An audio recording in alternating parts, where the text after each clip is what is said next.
I had a pretty idyllic childhood up to the age of about 10. And then went to a grammar school, which meant I went away from most of my friends. And that's where I got bullied and beaten up.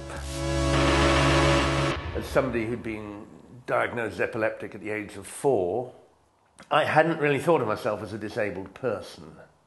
I used to saw my leg. I used to saw the leg break with a little hacksaw and made it break a lot so I could stay off school because I'd have to get it repaired. And the kiddies who sleep in this room spend all their daytime hours in splints, in special wheelchairs or on crutches that will help bring their limbs back to normal. This way, one day they may walk or lift things. And all the way really to my 20s, you know, all the way up, you know, into my early 30s, I was the kind of person who thought, well, I'm a disabled person, but I want to be normal. Part of the reason for that was the way that other disabled people were being portrayed.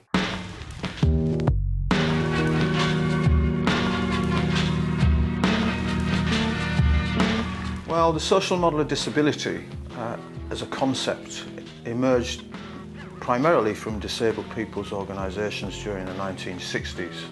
I mean, the whole independent living movement started from sex, you know, it's just incredible. There was a guy called Ken Davis, who was a divorcee, and a woman called Maggie Davis, who was a Catholic. And Maggie was living in a place called Cressy Fields, which was an institution. Somehow or other, the Ken and Maggie met, and the institution wasn't very happy with this Catholic girl meeting with this divorcee, so they barred Ken from going into the institution. And in the end, he kidnapped her, basically. And through that came the 7 steps to independent living, which is still the foundation of the disabled people's movement in England.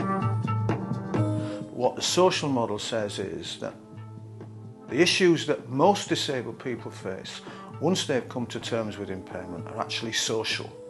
Employment, education, environment, culture, attitudes and so on.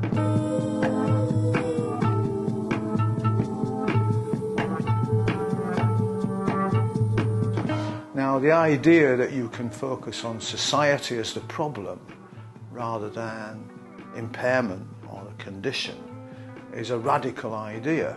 Saying that everything's in the external world and the barriers are all there are is a really very English, not liking the kind of messy personal stuff.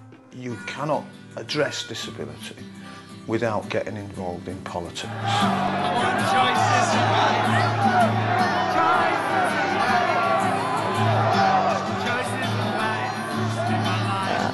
knew about the rights for women, certainly, you know, and for workers, etc., etc.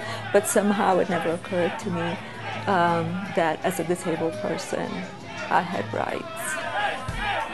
I got this thing in the mail. It was a picture of a mainline bus with its face down in a toilet, and it said, "Don't flush, organize." They went down to the corner, the busiest intersection in downtown Denver, and proceeded to stop a bus.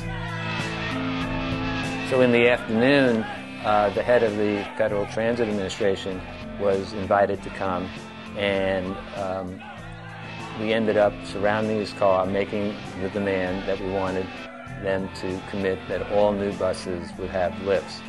And basically the beginnings of what became ADAPT, the American Disabled for Accessible Public Transit.